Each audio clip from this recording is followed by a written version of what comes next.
Most development deals don't fail because the project is bad.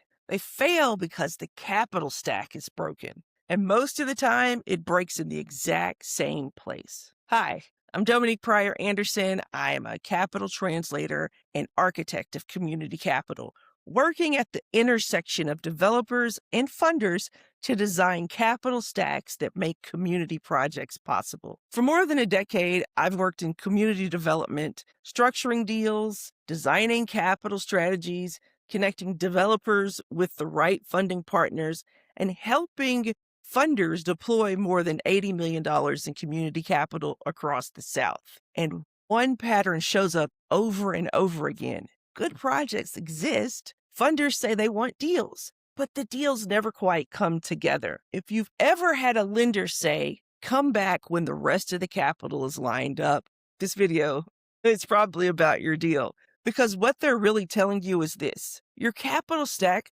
isn't complete yet. So let's start with the basics. A capital stack is simply the layers of funding used to finance a development project. Each layer of money sits on top of another, and each layer has a different level of risk and security. So you can think of it like a stack of blocks. At the bottom are the dollars taking the most risk, and at the top are the dollars taking the least risk. So let's start with the first layer. That first layer is pre-development capital. This pays for the earliest parts of the project. Things like feasibility studies, site control, early design work, legal and due diligence, environmental reviews. Without this stage, the deal never even gets to the starting line. Next comes equity. This is the developer's capital or investment partners. Equity sits low in the stack because it takes the most risk. But lenders want to see that the developer has skin in the game before they participate. Then we get to the layer where many community development deals get complicated.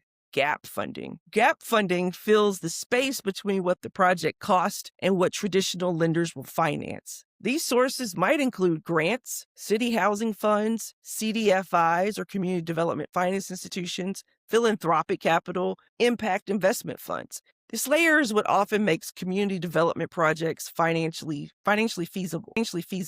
And then above that is senior debt. This is usually the bank or construction loan. Banks typically want to see the lower layers already in place before they lend. And that's because senior lenders are protecting their downside risk. At the top of the stack is permanent financing. This is the long-term loan or refinancing that replaces construction debt once the project is built and stabilized, the out, right? So you hear that, the out. Now, here's the most important thing to understand. Capital doesn't move randomly. It moves in sequence. Each layer of the stack gives the next layer confidence to participate. When the stack is built correctly, deals move forward. But here's where many community development projects run into trouble. The stack breaks in the middle. Developers often have a strong project. They may even have a lender willing to talk, but the gap funding layer hasn't been fully assembled yet. Without that middle layer, the rest of the stack can't hold, and that's why good deals stall.